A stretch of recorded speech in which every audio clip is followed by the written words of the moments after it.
It's a coming. There it is. Okay, good morning, good afternoon, good evening, wherever in the world you guys are. Thank you so much for joining us today. Blueprint to Blue Chip. Today, our guest is Maya Dobson. The episode today is engineering your game. You know, when Aaron and I initially came up with the conception and the inception of Blueprint to Blue Chip, it was about helping athletes get to the next level, whether that was from junior varsity to varsity, and then from high school to college, from college to the pros, and working with the pros to exit to find their career path off the field or off the court. How we met Maya was just simply outreach, just through LinkedIn, and we formed a great relationship with Maya, where we consider it not just a professional relationship but also a friendship. And one of the things that really stuck out with me when I spoke with Maya was how important it is for the next generation to understand that they do have a path and they do have a voice. One of the things that Aaron and I have discovered working with young athletes at the high school level, especially young women, is they're unaware in this present day of 2026 that there is a athletic path after high school. We know about the Olympics coming up, and that's going to where we're going to showcase. I think they're bringing back softball, but what they're also in the next Olympics is going to be flag football. That's not what Maya does. She does basketball, and she's going to get into the background of her playing career, her youth sports, what it meant to her, what it meant to her family, and what it meant to her career. So, without any further delay, let's get into it. But I'm going to introduce you to my co-host and co-founder, Erin Charles, who probably one of her most important jobs is being a mom. Erin, tell us about yourself. Hi, guys. I'll make this really brief because this is all about Maya. We're so excited to bring her to you, our audience, and for the young women that aspire to excel both in athletics as well as in education and balancing both being smart and who you want to be off the court as well as what it is like to be on the court. So, as Thomas shared, I'm a mom. I have two student athletes, and having role models that have performed and excelled at a high level is something I'm extremely passionate about sharing with other people. You know, you can do both. You can get a great education and follow your dreams of the game and the sport that you love. So it is a absolute pleasure for us to bring Maya to you and for her to share her story with you, you to ask questions and to get as much information as you can from her during your time with us. So without Awesome. further ado, go ahead, Thomas, take us away. Right on.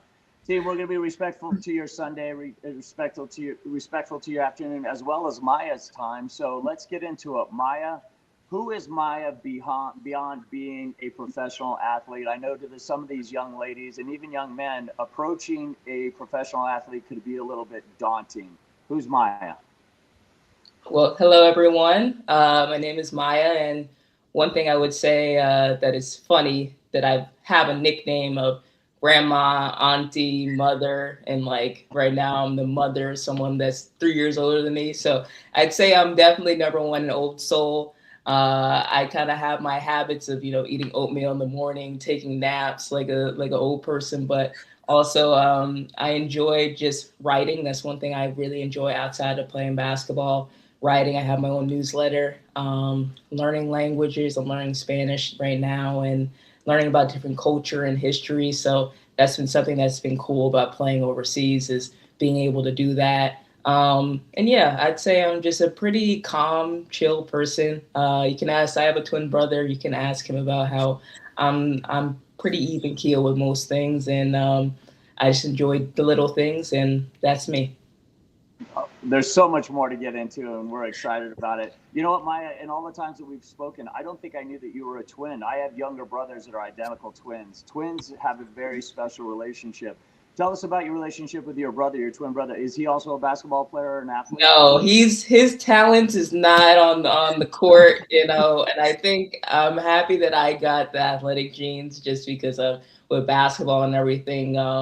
It worked out for me, but yeah, we're really close, and it's hard because I haven't seen him in over 8 months due to being over here in Spain. But always when I come back, I go visit him. He lives in Texas. He's doing an amazing job out there, thriving, prospering. So And it's funny because we even each other out. He's very outgoing. I'm very just chill. So it's a hilarious dynamic with that. But yeah, we're really close and I love him a lot.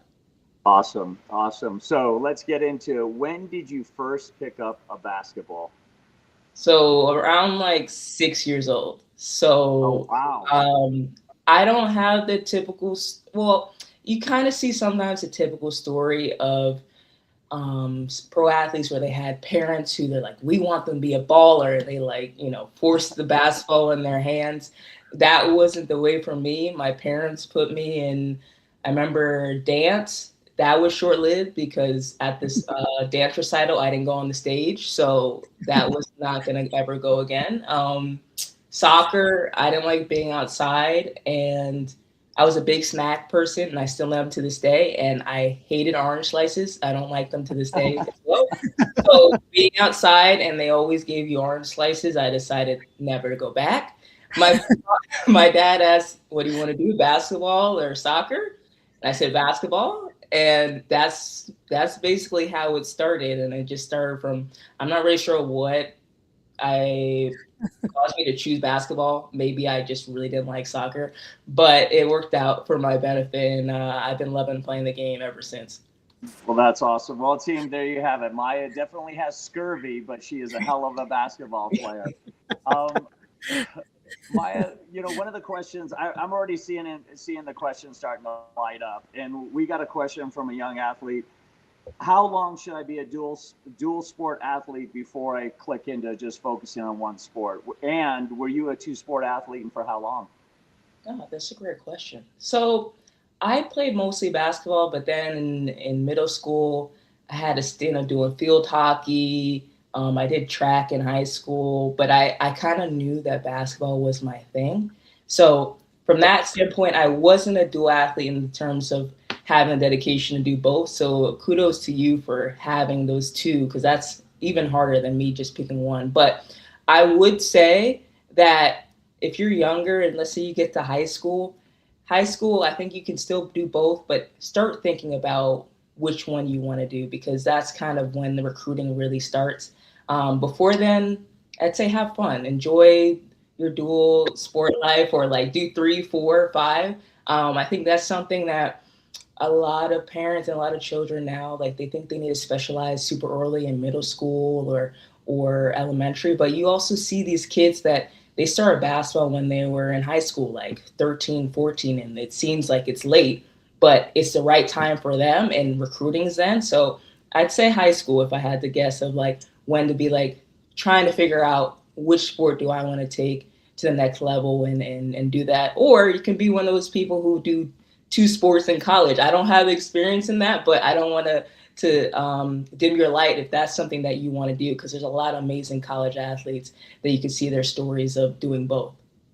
Awesome. Well, Maya, when we talked the other day that we were going to get some bizarre questions, so here it comes. Here's the first one of many. Maya, my brother and I are both high school basketball players. I say you wear Nikes. He says you wear Adidas. What do you wear? I'm wearing Nikes. I wear there are old versions, so maybe that's why they're getting confused because Nike has a lot more like low tops, and I'm a mid top girly. So they're the KD 14s from like eons ago because I haven't found a shoe that I enjoy. I don't know, KD might be up to like 18 or it's been a while. But every shoe it gets lower and lower, the low top, so I don't like it. It's a KD 14, but stay tuned for next season. I'm looking for some new options, and if you have any options for shoes, I'm sure y'all are more in the loop with it. Just DM me on Instagram or something so I can try it out. So let me know. There you go. You got some young fans that are concerned about your shoes with all of your history and all of your accolades. They want to know about your shoes. Aaron, Yeah. why don't you jump in and fire away some questions? Well, I have a question. This is a teenage girl. She wants to know how you balance both school and playing ball because she fears that she might let her teammates down if she takes school too seriously. So, what's your advice to her? My advice is to do it for you. I know that you want to be there for your teammates, but one thing is you can do both. You can excel in the classroom and academically. I mean, in sports, you just have to take initiative and be more intentional than what your teammates can do. Like maybe they just go and stay in the gym all day, and of course you need to work hard there, but you also have to spend time on your studies. So I would say just focus on making sure you get your education right, because also as your teammates, hopefully they understand how important education is, not only for basketball but for how you guys are going to go into the world of going to college and then afterwards. I know that might seem like a long time, but another thing is if you have aspirations of playing at the next level, education is number one. You can be the best player ever, and I've seen players. I was a McDonald's All-American, and I remember there was I think at least one person in my class that was a McDonald's All-American and didn't have the grades and then did not have a college career at all. So you need to make sure that you have your education. So I wouldn't see it as something that you have to try to hide or figure out if they're going to be okay with it. Hopefully they are. If they're not, I'm going to let you know that go for the education, go for the school. You can do both, and they're going to help you be a better basketball player. And being a basketball player is going to help you be a better person in the classroom, and also just learning how to learn. That's something that I'm not in school anymore, but now as a pro athlete, I'm using those habits of that I learned in school. So keep doing both and just keep doing it for yourself and for your future. And you got it. I love Awesome. that. Maya, I'm sorry, Aaron. Maya, you just quickly brushed over that McDonald's All American. Yeah. Let's get back to that, because I think these young men and women need to understand that accolades like that don't just get handed out freely. You have to work for it. Tell us about your work ethic when you were in high school and what it meant to you. And then what I want to do is I want to get into the college, because you went to two incredible colleges for your playing career. Let's talk about McDonald's All American. Yeah, well, definitely just the experience of being McDonald's All American was like surreal. It was a great experience. Unfortunately, I will say when the game came around, I had the most awful experience because I think the first quarter I got elbowed in the nose, so my nose was bleeding. I had to like plug up my nose, and it was weird. I don't know if they still do this now, but they had certain rotations. And since I got hit in the face, I missed my rotation, so I played a little less. Then halftime, I think I got the sportsmanship award that was awarded from my teammates. Everyone voted, so I'm sitting there like with my nose plugged up for the actual game, like smiling with my award. But I will say it was a great moment in my career, and it really I felt like hey, like I really did well in high school, and I'm happy that I had this opportunity to be here. Now, getting to be a McDonald's All American was a lot of hard work and sacrifice. Um, I think I knew like from a young age that I wanted to go play a high Division One college, and then I think McDonald's All American also just seemed like something that would be cool to strive for. And I think the main thing I had to do was kind of similar to what I was talking about in the other question is be very intentional with my school and basketball, like training consistently, making sure my grades were okay. I remember in high school, I was with Essence girls basketball. Shout out to them, and they were in Florida. I live in Georgia, so we would have it was every weekend. We had practice Saturday and Sunday, and we would go in the van with the coach. She also lived in Georgia, one of the coaches. We'd go down to Florida. If you don't know, like usually it's going to be at least 6 hours, 5 hours. We'd go early in the morning, get there, practice Saturday, then Sunday until the afternoon, then come back.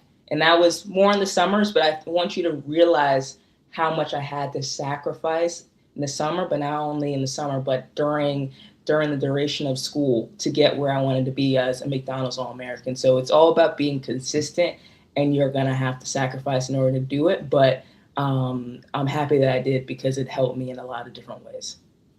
That's so awesome. One of the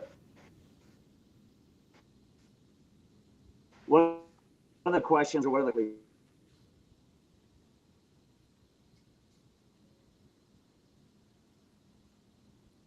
I think Thomas might have frozen. Yeah, I was worried it was mine because my Wi-Fi No, I is was bad. like, I think he froze. He got Are the we bug back? this. We're Yeah, back. Okay. One of the nice little hiccup there. We could put men and women on the moon, but we can't get this straightened out. Okay, let's get back to it. See, one of the things that Aaron and I like to talk about is we want to make sure these young athletes find a school that matches their skill set. Because the important rule is to play the long game, focus on your education, and in the fact, like in Maya's case, that she does get an opportunity to play professional basketball. It's important to her, and I'm not going to speak for her. I'm going to ask her, where did you go to school, Maya, to play your college ball? Because I know the answer. They're two incredibly prestigious yeah. schools. And obviously, I think you were more inspired and focused on academics than you were on athletics. Yeah, so I ended up going to Stanford University out of high school, and then I grad transferred to Notre Dame, University of Notre Dame. So Wow. definitely the school was number one. I'd like to say it was a 60% school decision and 40% basketball decision, even though I knew I wanted to play pro, but education was number one for me. Love that. So you finished your undergrad at Stanford, got a degree, and folks, wait till you find out what her degree was in. Maya, what was your degree in? My degree was in engineering and ethics. I ended up individually designing my engineering major, and that was very important for me to get an engineering degree. But also at the time, I wanted to get drafted to the WNBA, which I did. But when I after Notre Dame, but with Stanford, not to bore you, basically they're on a quarter system instead of a semester system. So I wanted to make sure I was done before that the WNBA training camp, and I didn't want to have to, finish an engineering degree trying out for training camp. So I was able to finish a quarter early as well with my engineering degree, even though it ended up not. I didn't really need it in per se.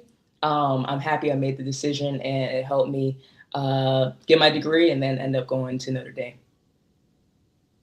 Well, nothing says overachiever like finishing Stanford early with an engineer degree and then heading off to the WNBA. That's incredible. Aaron, why don't you fire in and jump in here? How, like, I would love the backstory on how you decided to become an engineer. Number one, that's, I think, an area where women, I think, have more of an opportunity to excel. So what kind of led you to engineering? Then what led you to designing your own degree once you arrived there?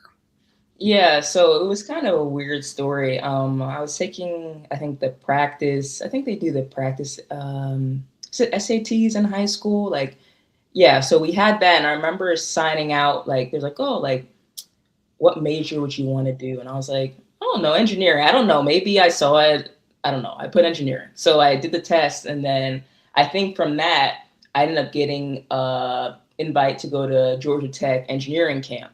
I'm originally from New York, but I moved to Georgia in eighth grade. So at the time I was living in Georgia, and I still live in Georgia with my parents when I come back from overseas. But I went to that camp. I don't know, maybe it was my sophomore year, and I had such a great time. We had to make these, like, they're called like sea rovers, and I don't know how to explain it. Basically, it was like this electrical robot thing that we needed to make sure it can go in the water. One had to be able to stay on top of the water, one had to be like under the water, and the whole thing was to design it and collect more tennis balls. And we had, like, I don't know, 4 or 5 different groups, and we were competing against each other. None of us knew what we were doing, trust me. And it was funny because we had the design group and then the ones who were doing more of the electrical stuff. So I gravitated to that compared to the design. Somehow they saw me as the captain, that I could figure out what we were doing. I had no clue, but they saw something in me, and I said, okay, we're going to try to do it. It was the most difficult but like rewarding thing. One of them did well, the other one, like, sunk to the bottom, but it just shows that you need to be able to have, like, iterate. We definitely didn't iterate, but also how the camp was set up, it was more designing and not a lot of time for iteration. But we were so excited doing that, and from that point on, I was like, hey, like, I definitely want to do that. I like the, like, electrical kind of component things. Had to kind of see what I wanted to do, and I was like, maybe mechanical engineering. So I went into school thinking I'll probably go somewhere in mechanical. So I ended up getting to school, and this is where I kind of had that some doubt kind of crept in, because I was there and I was like, okay, hey, I want to get an engineering degree, but I also want to play basketball at a super high level and get drafted.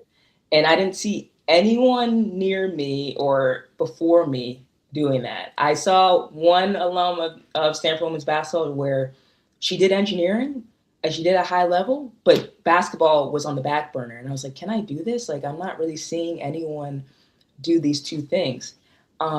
Thankfully, during my official visit, I was able to meet the dean of engineering. And I think when you take official visits or visits at all, make sure, if the coaches aren't, they should be having you see like the dean of whatever major you want to do, because you learn so much about um, kind of the vibe that you get from them, but also what they have to offer. And it's also like an invaluable connection that I think when you get to school right away, you already have the connection. And I was able to call on her, talk to her, and she gave me the idea to talk to someone else in the engineering department and say, what about individually designing your major? Like, I didn't know that was a thing, but without that connection, I wouldn't have even thought about doing that. So I decided to do that.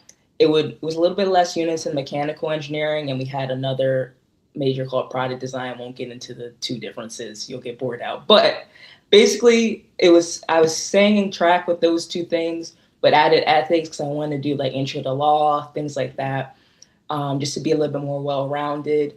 And I was able to finish early, but I was able to pick classes in an easier way, just because with the demands of basketball, sometimes certain things weren't happening. We had 3-hour time blocks, so a lot of times I couldn't take classes at maybe if I was in a traditional engineering major, it would have been a problem. So it was just like trying to figure it out for like 4 years, and it was at some points it's like, oh, I should have done a traditional one. They just tell you what classes to do, but at the same time, kind of going in my own lane helped me a lot, and I got to do a lot of classes that I didn't think about doing before, and it really opened my eyes to things outside of engineering. So that's how I decided to do engineering and ethics, and I'm really happy that I did. That's awesome. Go ahead, Aaron. No, I had a question come in. This is from a mom. She says, my daughter's a sophomore in high school and she's getting recruited by D1 schools, but none of them are the academic schools she wants. How would you handle the conversations with the coaches, or what advice or recommendations would you give? Good question. The one thing I would say is maybe it's not the place she wants, but is it a place that she can make her own? And I say that to say, I'm not sure if she knows what major she wants to do yet, but there are some diamonds in the where maybe the academics isn't to the caliber you want, but they have the infrastructure within their departments, and just taking time with the student athletes to make sure that she gets the most out of it. I'm thinking about my third pick out of high school was Tennessee. So engineering wise, you wouldn't see Tennessee as on the same level as Stanford. But one thing I did learn from going on an official visit, I met Joshua Dobbs, NFL player. He also was from the same area I was, Alpharetta High School. I went to Alpharetta High School before I went to St. Francis in Georgia. But he majored in aerospace engineering. So you wouldn't think to go to Tennessee for aerospace engineering. But him going there, and I could tell from my official visit with Tennessee that they really cared about helping him get through and get that major. And University of Tennessee is a great place. So it might not be the education that you think that you need, the top level, but they're going to help you get through it. You're going to get your major, and you can still get that education at a high enough level. Maybe it's not the perfect place you want, but it's enough. And I think that's another thing you need to look at when you're looking at these schools, is, are they going to help you as a student athlete? You have a lot more demands than a regular student or a traditional student who's going to school and maybe only focusing on school. there's a lot of things that they're not willing to help you out.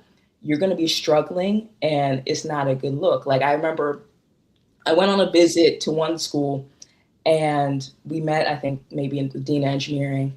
And I could tell that he looked down on athletes. He kind of was dismissive of my goals and was saying, well, we have high standards here. Let's see if you get into engineering school. Um, you have to work to do it. And you can tell like he wouldn't have been a person that would help. And of course, it's one person in the school. But if that's the culture of someone that's high up in engineering, maybe that's not where I need to go. And that's like was a top school for engineering. So I say all that to say, like, maybe it's fine. They might have enough for you to thrive even more compared to going to like the traditional place. Well, that's awesome. great advice. That's awesome. My name is Emily. I work in tech in Northern California. I'm in my early 30s, and I actually was aware of your career when you were at Stanford. I played volleyball and I played basketball, but I lean more towards basketball. There weren't a lot of female basketball players at that time, so I modeled my game after Magic and MJ, but I really leaned towards Isaiah Thomas. This is a whole novel. Who did you admire and who did you model your game after when you were coming up? I admired Maya Moore, of course, same name, and she's from Georgia. So no, I liked her before I moved to Georgia. I was a big UConn fan. I can't say that now. I'm Notre Dame. Go Irish. But at the time, I'd say I admired Maya Moore. We're not the same position, but I really enjoyed watching her play. The person that I'd say I modeled my game after would be like Tina Charles. And it was super cool experience because when I did get drafted to the WNBA after Notre Dame, I went to the Phoenix Mercury for training camp, and Tina was on the roster at that time. So I was able to just watch her play against her. I was like, I couldn't do one move. Like, her defense was the craziest thing I've ever. Like, I didn't realize how good of a defender she was. She was very experienced and smart, which makes sense. That's why she's a great player. But yeah, that was like such a great experience for me to like have someone who I admired from a young age and play. But I'd say Tina Charles. Right now, I love watching Asia Wilson. What she's doing on the court, I think, is just crazy in her progression from just continuing to get better from South Carolina now with the Aces. And we play the same position. So she's someone I think anyone could admire, but I definitely admire and love watching the play. Right on, right on. Aaron.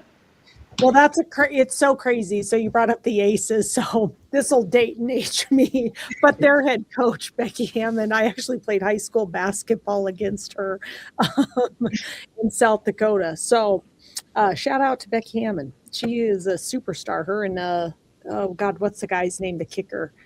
They both came out of Rapid City the same. Vinatieri? Yeah, Adam Vinatieri. I'm like the two standouts from South Dakota. Hi to all my South Dakota folks that are out there as well. So I have a parent that wrote in. So it says, my daughter is a junior and she's taking AP classes while playing year-round basketball. She's exhausted. I don't know if she can keep doing both. How did you manage the actual time? I guess, how do you manage your time? Maybe how do you manage your time now? How do you manage your time as an athlete? And she sounds like you. She likes to sleep is what the mom says. Well, I love to hear it.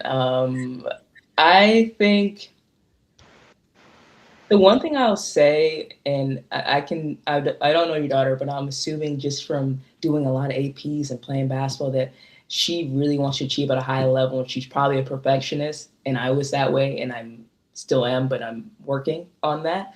I think one thing that I've learned, especially when I was in high school, is I couldn't have everything be perfect, especially academically. Like, I wanted everything to be like A+ work. And I remember in middle school, there was this one class where the demands was a lot, similar to AP. Of course, it's middle school, but like, everyone has those teachers in those classes where they're just doing a whole bunch. And if you want to like impress them 100%, you're going to get burnt out. And I remember my mom was telling me many times, like, Maya, just get it done.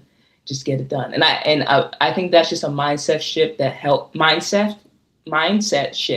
me to learn how to be like, is this good enough with certain things, and figuring out what to prioritize. Like with this homework, is it good enough, or do I need to have it 100% compared to maybe studying for this final or going to basketball?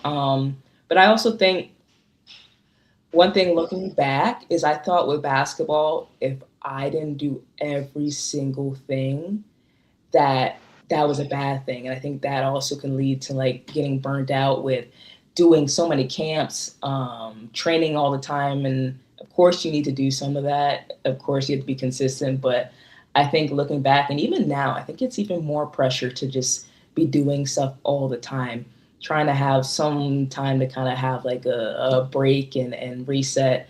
And that's something I'm only learning now as a professional, and I'm a fourth year pro. But um, those are just like small things I'm thinking of, that definitely helped me or would have helped me when I was going through that. And I just want to tell her that, I'm proud of her. And of course, it's hard. And hopefully, those tips will help. And I'm sure it'll work out in the end. Yeah, I'm going to piggyback this just because I'm a parent real quick, and then I'm going to toss it to Thomas. Kind of give us a lens or a landscape of what your parents were like. How did they support you? How did they show up? Because I think that's super important in, I think, the athlete's journey is how the parent kind of supports the athlete in a non pushy, over the top, controlling way. Yeah. So what, when you were like, my mom just told me to get it done, like, like, I don't expect you to be perfect. Nobody expects you to be perfect. Like, just do your best and turn in whatever you accomplish. So yeah, what were your parents kind of like, or what was their advice along the journey that really stuck with you or helped you out? Honestly, I'm sure there's like so many nuggets that I don't remember now, but I do like looking back at like how some other parents were comparing to mine. I really hit the jackpot, especially with just like helping me get through things. And I think the biggest thing that I say two big things that my parents did was one, they let me fall in love with the game. And if I didn't want to play anymore, there was no pressure. I think a lot of parents, of course, you spend a lot of time and money and, and resources. And I've been playing since I was 6 years old. And I remember in high school one time, my dad was like, if you don't want to play basketball anymore, like, it's okay. Like, don't worry about it. I was like, where is this coming from, bro? I'm like, I'm fine, Dad. Like, I don't know why you're saying this, but I think he just wanted to make sure that the pressure of what other people think and things like that didn't get to me, and let me pick my own lane. So I think number one, having family like that. And it also went into just how they went with my basketball career. They were always there. My mom was always yelling rebound. She still does that now, but she was there micromanaging things. She stepped in when she needed to. There were multiple times in my career where things went one way or she had to advocate for me. But I think in general, they did a great job of letting me play, figure things out. And I'm really grateful for that. The second thing, and I forgot because I went on this tangent, going back to knowing when to step in. Going back to AP classes, actually, this was my freshman year. I was at a different high school. I ended up going to St. Francis my sophomore year. But this is the first time I did AP classes. It was AP, I think, government. This teacher had like so many demands. He didn't make it easy for us to really do well. And I was struggling. And I was like, and for me, I know people are like, it's not that bad. I think I was getting B's or C pluses, and I was like freaking out. This was Russian. And I remember Like, I was wow. learning from my parents, like, hey, like, you just need to get it done. I did end up getting a tutor, so that helped. But on the back end, they definitely had to step in with the teacher and talk to them about things. But like, it wasn't like, too much. But I think that really helped. And another thing, I'd say a third thing actually, was my parents were always about learning just not only like the X's and O's of basketball, but the landscape of basketball, of like the politics of of recruiting, who who to talk to. They're always open to talking to people, making connections. If they didn't know anything, talking to my coaches or anyone that they thought knew more. And that really helps. I don't think people realize that when you're going to college, it's a business, and there's a lot more about connections and politics and how you're seen by others. Of course, you need to be able to play at a high level, but a lot of these high D1 programs, yeah, you need to score, you need to be able to rebound, you need to be able to do things like that, but they're also recruiting for potential. So don't be focused on my kid needs to score, I don't know, 25 points and they need to get 1,000 points by a certain time. Like 1,000 points, it doesn't matter. If you can get it, that'd be great. But the most important thing is like the character. How do you show up when the coaches are there? Are you a good teammate? Do you take care of your education? Because if schools are hearing that, they're more likely not to take you. You don't want to give them a reason not to. Maybe your stats aren't where they need to be, but you're a hard worker and they see every time you're on the court or wherever you are, you're doing your best. That's going to help you propel you to where you need to be, because you're going to have situations where you're not going to be a top scorer. Let me tell you, when I was at Stanford and I was coming off the bench and I was just learning things, if the only thing I gave to that program was scoring, I would have never stayed on or even became a starter. I did score, but I also had defensive presence. I did other things. I was a hard worker. And then when I got to Notre Dame, that's when I was able to be one of those main offensive references for the team. So I say all that to say my parents did a lot of different things that really helped me and still help me to this day to continue in my career. Well, shout out to mom and dad. Go yes. Good job. You've raised a beautiful daughter. Awesome. I think you pretty much answered it, but this is such a cute question. Hi, Miss Dobson. This might sound dumb. I'm nervous to ask you this. Basketball is my passion. I mean, basketball is my hobby. School is my passion. Did you ever feel like you were letting your team down by caring about school? Like, did your teammates think you weren't serious about basketball because you cared more about classes? Best of luck. Stay healthy, Kathy. Thank you, Kathy. No, because I was able to do both. Like I did well in education and then also in my basketball endeavors. But I think you just have to try your best with basketball, and it's okay to have two things that are important to you.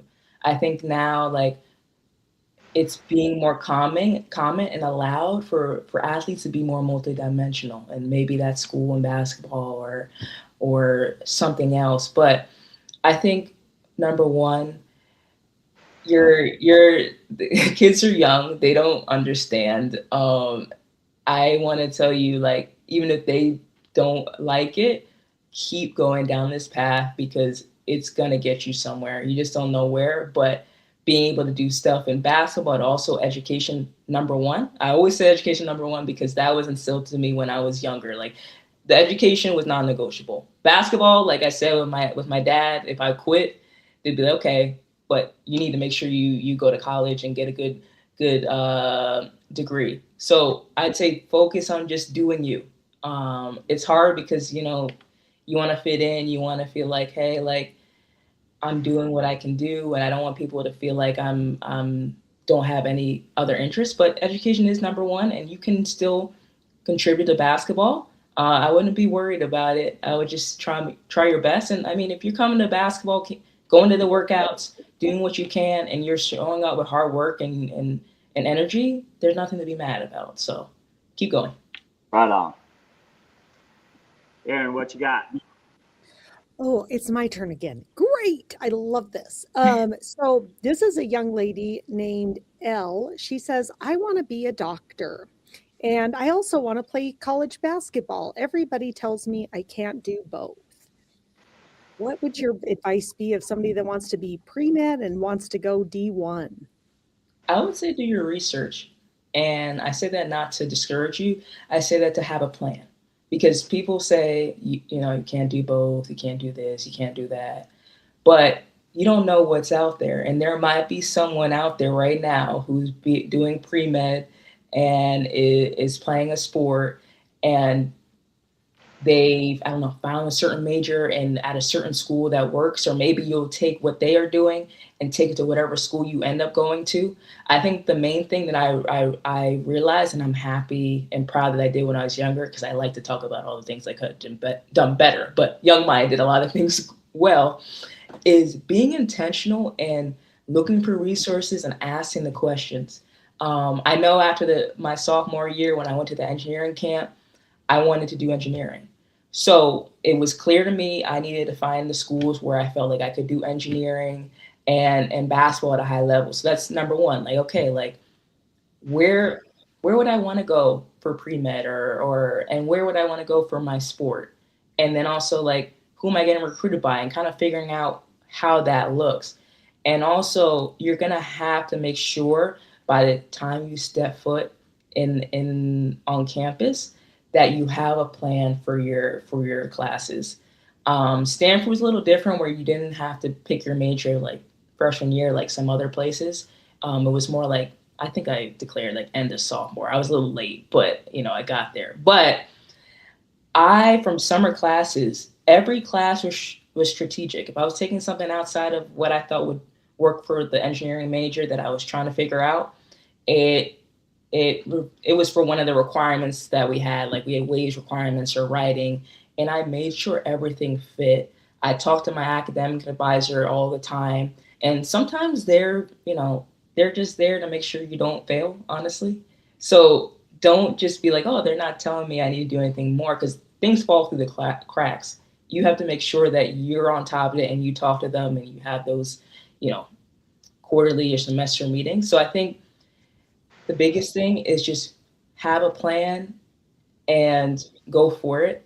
And sometimes you're not going to see anyone who's doing it. I know I didn't see anyone doing what I wanted to do, but I think you just have to keep trying. And even though if there's some doubt about it, go for it. Because I think for me, I think about that time, like I'd rather go for it and maybe things didn't work out exactly how I planned it to be than say, what if I went for my dream?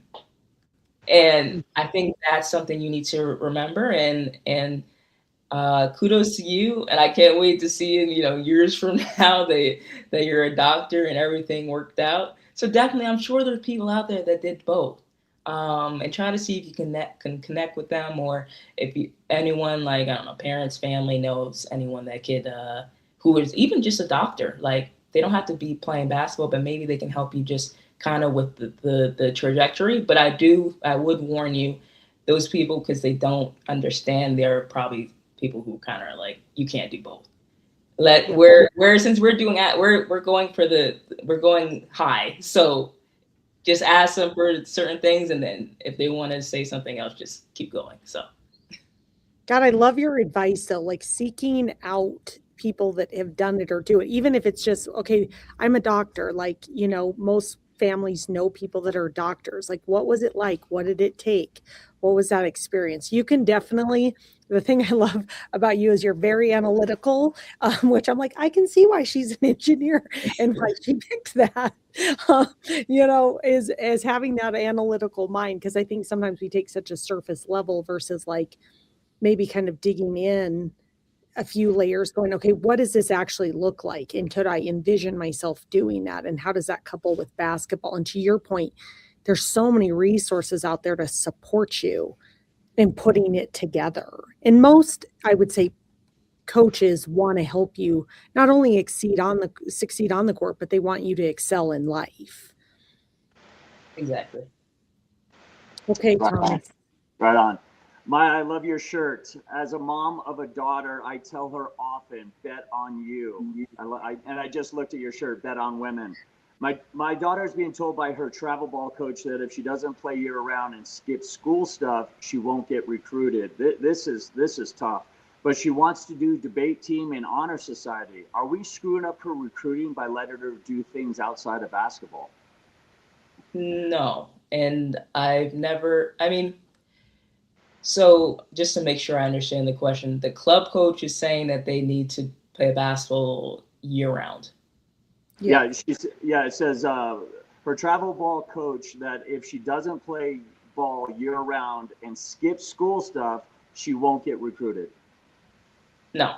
So the where I draw the line, where I played basically year round because I played high school and then you do AAU, everyone kind of does that. But that doesn't mean you can't do it with school stuff. I Okay. think I think there's it takes a little bit more intentionality there, of course. I definitely was in like beta club and I probably was in honor society. I never remember these things, and my mom's gonna watch this and be like, "Maya, like you did all this stuff. Why you could show this exam?" But I'm the worst with that kind of stuff. But I don't see if you're able to do basketball and you're fulfilling what you need to do basketball wise, and with the non basketball stuff, I don't see why there needs to be a choice to choose. Um, I think yeah, I don't agree with that. I think it's about seeing what the schedule how the schedules overlap and maybe with debate, maybe you have to forget to do I don't know, I've never done debate, but like maybe there's an event you need to do and maybe you can't do it once. But like there's a way to balance stuff. I think it's hard for people to understand now that like um athletes can do more than one thing. And I think that kind of mindset of like Right. doing one thing and not being able to do one the other. Like high school ball, like at least for me, let's say AAU, that was an important time. So like AAU, that's when I was getting recruited. That's when the coaches were coming, and then they would come to high school because they saw me at AAU. High school, it. I don't think it's gone any differently, but like no one really cares about it. It's the AAU. So I don't think debate club, unless I'm wrong, is going all the way through high school and summer. Maybe high school stuff. There's like some stuff preseason that maybe you can make up the workouts and you're doing debate club. Like it's fine. That's why there needs to be balance. You don't need to be going hard every with basketball all the time. So I definitely don't agree with that. Just off the bat, I don't know the specifics, but I don't. I love that. That's one of the things we try to emphasize is, have a good balance, but also, do you think that if you're playing basketball year round, that there's a possibility of burnout? And did you Oh, think, 100%, yeah, 100%. And I think looking back, like I played a lot, like too much, like honestly. And I don't know if hopefully there's AAU teams and coaches, high school coaches that can see like, okay, my kids are coming from AAU, maybe they need a break, and then we'll start preseason.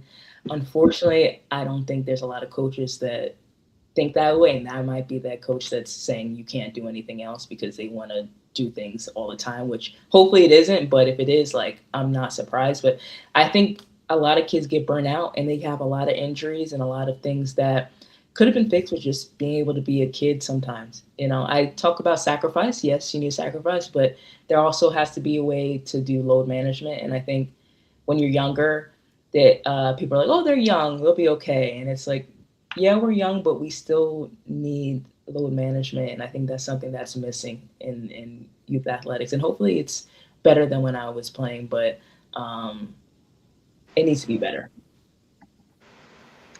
awesome.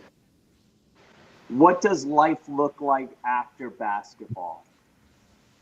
So for me, I'm still trying to figure that out, honestly. As I'm in year 4, and if you asked me like 2 years ago, oh, like how long do you want to play? I was like, oh, like 5+ years. Now I'm almost close to year 5 because the season's almost over here, and I'm like, I don't see it happening anytime soon. But you always have to plan because you never know. Things can happen.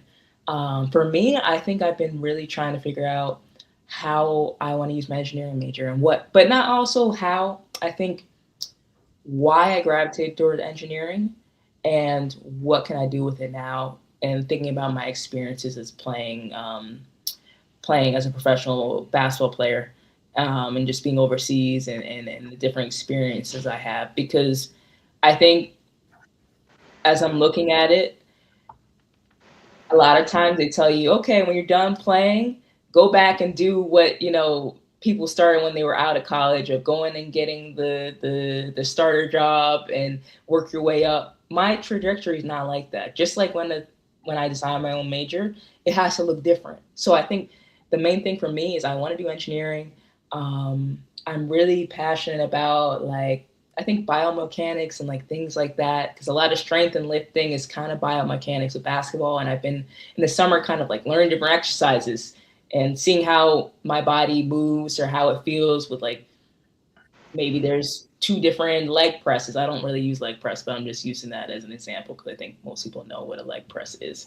And there's like two different types of leg presses, and I can find myself going to the gym and be like, oh, what does this one do compared to that one? And oh, I like this machine with this attachment because I feel something in my muscles in a different way than the other one.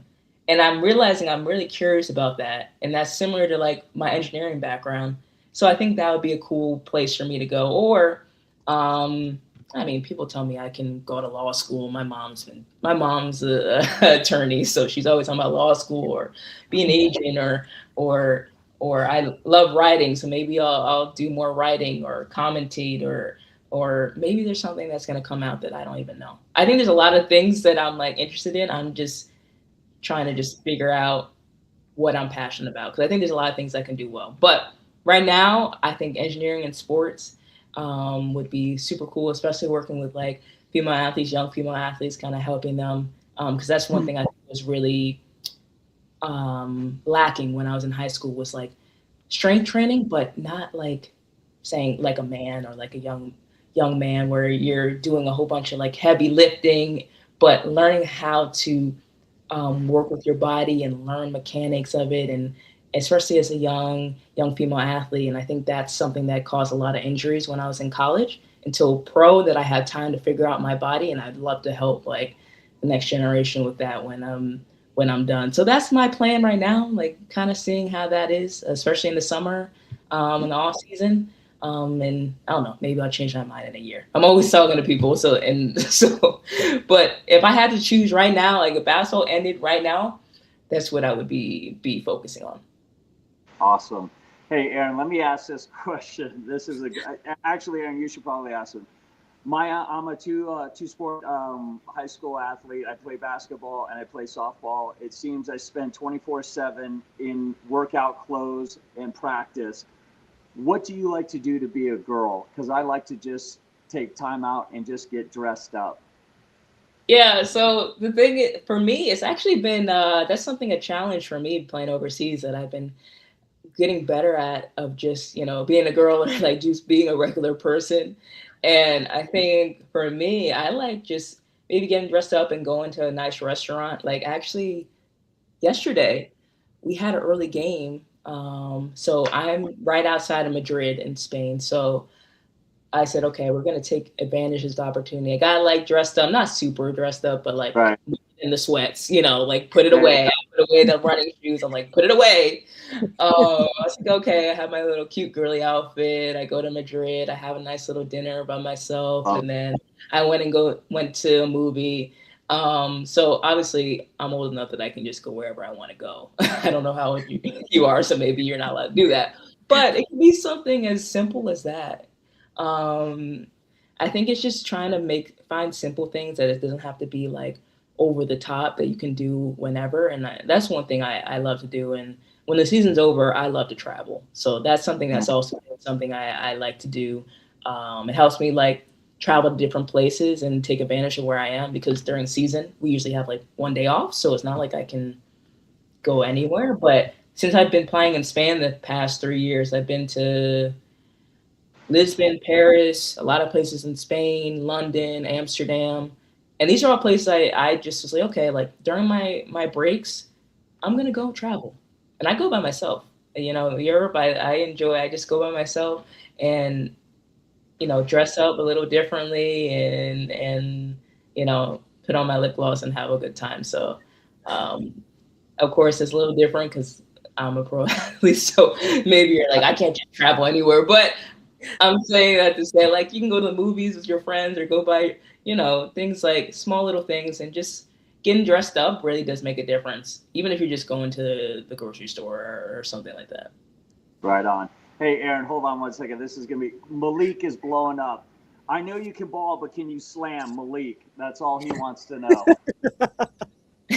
So I can dunk. I haven't dunked in a while. So let me tell you that. I haven't dunked in a while, but come off season, I think I'm gonna get back into my dunking bag and dunk a little bit. So I can't dunk though. I can't dunk, but it's been a little minute. High school Maya 100% was up there. Now I'm like, but I told myself this season, I'm like, I need to get back to dunking and just for fun. So yeah. That's so funny because I mean, he was like, "It's me again, Malik." I mean, he kept blowing up the questions. Up. Malik, there you go. All right, now you can go out and have a good Sunday. Aaron, why don't you jump in here? The last question before we kind of wrap this up and people can connect with you and you can share how I would love to know, was somebody asked here in the chat, a young lady was like, was there ever a moment where you wanted to quit? Like either basketball or throw in the towel with school? She wanted to know, is there either one where you're just like kind of that moment where you're like, yeah, I'm done with that? 100%. It happens, like, I wouldn't say like on a regular basis, but it happens. Like, Aaron and Thomas actually know about this. No, it was this week. I keep acting like it was last week. I'm still trying to try out for make it to the WNBA. Like, that's been a dream of mine since I was 6, and I saw an opportunity come to me in like 1 hour, and then it was gone in like 2. And I remember being very upset and crying on the phone with my mom and being like, I'm just so tired. And that was me like, should I quit like going after this? Like, it's been 3 years of not getting a training camp contract. Like, what am I doing? Should I be comfortable just playing overseas? But I think once that happened, I had time to like sit with my feelings and like see what it was. I'm like, no, I still want to go. And I think that's what people don't realize when they talk about people who are really resilient. They think they never have doubts or they never want to quit, or it's always like, no, like I have this burning desire 100%. No, that doesn't happen. I think the biggest thing is like when that happens and you're at the point where you want to quit and then you keep going, like that's the most powerful thing you could do. So yeah, there's been times in my career when I wanted to quit, especially when I was at Stanford and doing engineering and basketball. It's like, why did I do this? Like, can I do this? But I think the big thing is like pushing through or finding ways to get through that doubt or why are you feeling that way? Like maybe you're burnt out. Like I know with the season right now, like if you ask me to play another season, unless it's WNBA, like call me up. But play another season, I'd be like, no, like I'm not doing any basketball after I'm done. And it's just because I need a break. Sometimes you just need a break, or maybe there's something like that's happening in your life that's outside of basketball that's making you want to quit. And sometimes, when you have that thought, like try to think of where it's coming from. Because sometimes it's not because you actually want to quit. It's just something maybe you need to focus on something else that's bothering you. But then you keep going. And I always say to myself, like, hey, like when I'm done, I want to say that no matter what happens, like I tried my best and I kept going until the end and didn't stop just because it got hard. But it gets hard. But you keep going. I love it. Awesome. Well, I know that we wanted to just kind of zero in on an hour. So, Maya, thank you so much. The questions keep coming, and I'm going to let Aaron close us out. But one of the things I really want to take a minute to address is Maya's an exception, team. She is one of that small 1% that's playing professional basketball. One of the things we always try to stress is that there is no shortcut. You're going to have to do the work, and you're going to have to embrace the process to get to the next level, if that means college or pros. And another thing we like to emphasize at Blueprint to Blue Chip is let's play the long game. Your education is important. Let's find a school that matches your skill set where you can still play the sport you love, but also focus on your education. Maya, we're incredibly grateful and blessed to have you here today, especially on a Sunday. And to all of those that took the time on a Sunday to tune in, we really appreciate it. I'm going to turn it over to Aaron. Aaron, take us home. Well, I just want Maya to close us out. She obviously has an incredible passion and mission to give back to young ladies in sports. So, how can the audience connect with you? I'll drop your link in the chat here. But yeah, this is now your platform to just shout out what you're doing, Maya. Yeah, definitely Instagram, or parents probably more LinkedIn. I'm definitely on there, so you can send me a DM through there. If you want to kind of just stay in tune with like what I'm doing month to month, I have my own Substack. That's where I kind of do my passionate writing. That's all linked on my Instagram. Soon I'm gonna be doing more like one-on-one calls or mentorship. It's in the works. I'm waiting kind of till the season's over to kind of be able to fully do it. But if you want to do something like that, definitely look at the link that Aaron put. And there'll be more times in May and June when the season's over. And yeah, always just send me a DM or things like that, and we can talk further. And I'm always here to try to help. And definitely on my Instagram, I do a lot more just storytelling and little nuggets like that. So definitely just follow me on all my platforms, and I'm excited to connect with you all. Awesome. I will include those as well. You'll get to watch the replay. And for those of you, I'll send this out and you can share it again if you didn't get to catch it all, but it'll be available for you. So thank you again. Thank you, guys. Thank you.